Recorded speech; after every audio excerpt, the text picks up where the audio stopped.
This week, you may have seen some really nasty footage of a woman in North London cutting down yellow ribbons that had been put up as a memorial for the hostages taken on October 7th, 2023.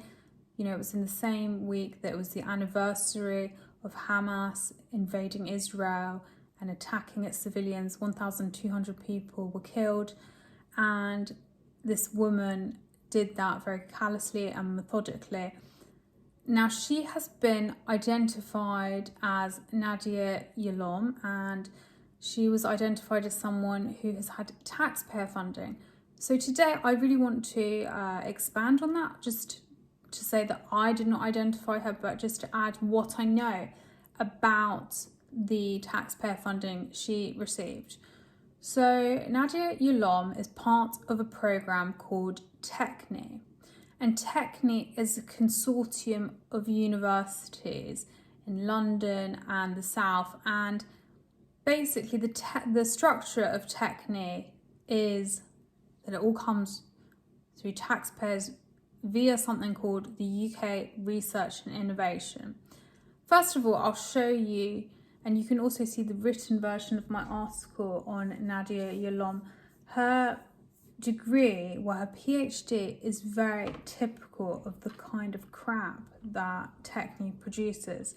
She started in 2022, and her thesis is Ghosts of the Al-Ghaib, a participatory audiovisual exploration of haunting in Palestine.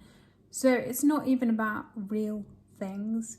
It's about ghosts, spirits, witches, demons, and other forces of the Al-Ghaib or unseen world.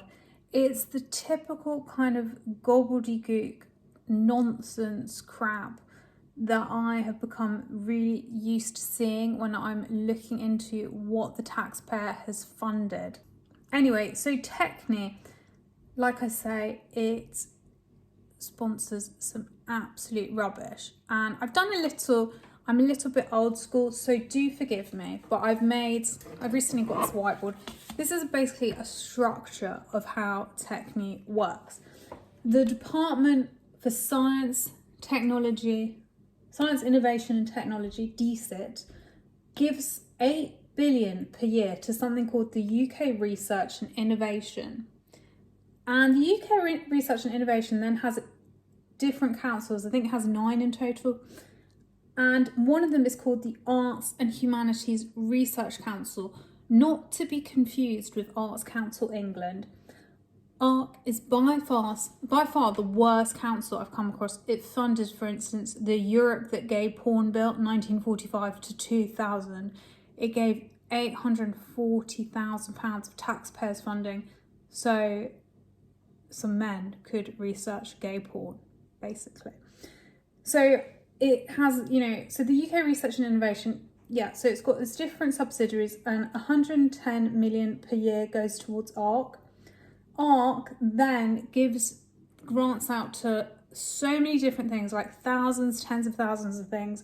It gives money to studies like the aforementioned gay porn study, but also it will give grants, large grants, to consortiums or schools or, a department like TECHNI, and it gives out enough money so each student that goes there, I've calculated, costs about 70k minimum. Most PhDs cost about 20k from, if they're taxpayer funded, an annual stipend, and that's just basic costs. I understand from people that have messaged me that it could be much higher with expenses.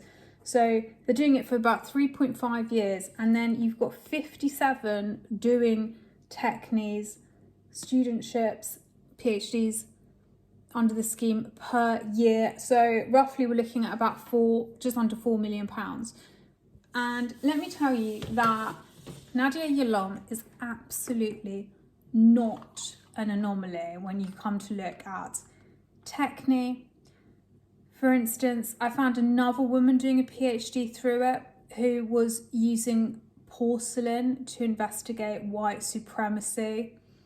I've got a video link of her on my Woke Waste Twitter because it's so ridiculous. Yahlom was not the only Technique student to investigate the supernatural. I found an example of two students who described themselves as witches and were going to go to Technique's summer congress. As far as I know, it's gone ahead. At Technique's 2024 summer congress, a queer tarot reader and interdisciplinary feminist researcher who described themselves as witches performed a series of spells and rituals. Other studies include the garden as a site to cultivate queer anti-racist communities, one on spiritual activism and poetic responses to climate grief under patriarchal and anthropocentric hegemony. You know, you kind of just get the gist of what you're meant to say if you want one of these grants. And I think someone put it really well to me once when they said it's an employment scheme for blue-haired people. You know, what are any of these people adding to society? And in the case of Nadia, Yahlom, adding very little, being outright nasty, horrible, and studying ghosts.